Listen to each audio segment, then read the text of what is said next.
Back in the day, like way back, in the early 90's, how did we record TV shows without VCRs? In our country, it was not really used back then, even until now. Because we didn't have YouTube or the internet back then with its streaming or unlimited replay of videos. Hi everyone, welcome to my channel. As you may have seen or clicked, I'm the nostalgic lil bro.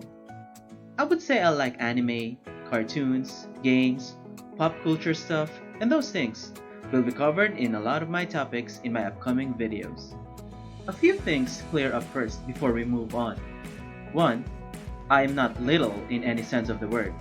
Height, girth, weight, throw in mass for you science geeks. Semantics, right? 2. I am old enough to feel nostalgic about things in my childhood, but not old enough to not remember it. 3. Being a little bro means that there is a big sibling, which will be talked about in most of my videos.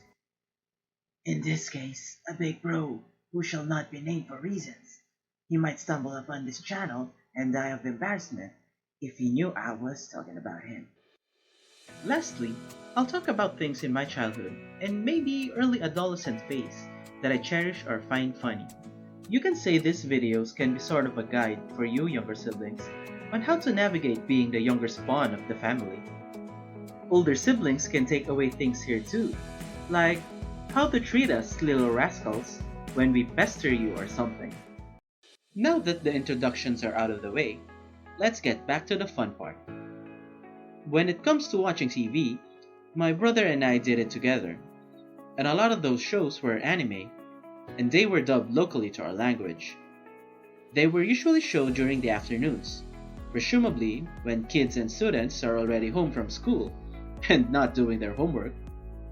Whenever something we watched together would start, and he was not there in front of the TV, I would yell something like, "It's starting already!" I didn't want him to miss any part of the show. But then, fate had it planned to separate us. He entered 4th grade elementary, which now had full-day scheduled classes, while I was stuck in 2nd grade, where we still go home after lunch. When I got home on the first day of classes, my obsessive-compulsive brain, trained to watch afternoon anime together with him, was shocked. He wasn't there, and the show was about to start. My trauma was so great that I still remember it to this day. Thank you, Trauma, for this YouTube content. As I said earlier, VCRs, or video cassette recorders, are not widely known in our country at that time. Video cameras were expensive, and we weren't well off enough to afford those. My mind was going, how am I going to tell him what happened in today's episode? I can't recall all this awesomeness in a coherent way, of course, in a 2nd grader's context. Then it hit me. There was still something I can use to record the show. Well, technically, record a part of the show. What I had in my disposal was the audio cassette recorder. As it implies, it records audio or sound or music. If he can't watch it, at least he can hear it, right? Also, it's so that I don't have to mess up recounting the episode to him. Brilliant idea. As it happens, we had blank cassette tapes lying around. I don't remember why though. Probably practiced for that singing career that never materialized. The anime that I was planning to record was known here as Zenki. Here is a clip for educational purposes. Ano? Pag-apuyin mo ang gitong kuko ni Diva! Sumpa ng apoy! Nagliliyab na liwanag! That was the most famous line in that show. Zenki, or Kishin Doji Zenki, as it is known in Japan, was about a demon god that turned into a kid because of a curse, and he wants to undo the curse by eating eyeballs. Well, that's how I remember it. So, if you can correct me and properly describe the show, kindly do so in the comments. Also, there was a priestess with him, who I had a crush on back then. I mean, look at that skirt length. It's enough to stimulate the imagination of kids my age. Honestly, there wasn't a female anime character I didn't have a crush on.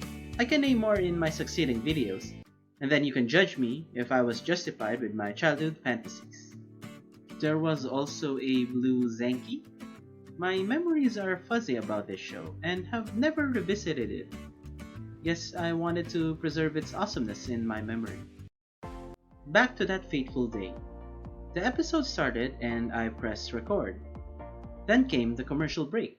For the younger ones watching, it's like the ads popping up while watching YouTube videos. Only a lot longer. A lot. And you can't skip it.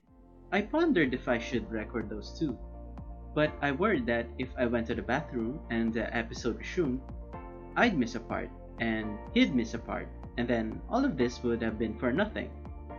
So I decided to include the commercials.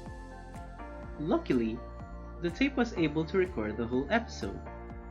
My heart was at ease that whatever I saw from that episode, my brother would, quote unquote, experience it.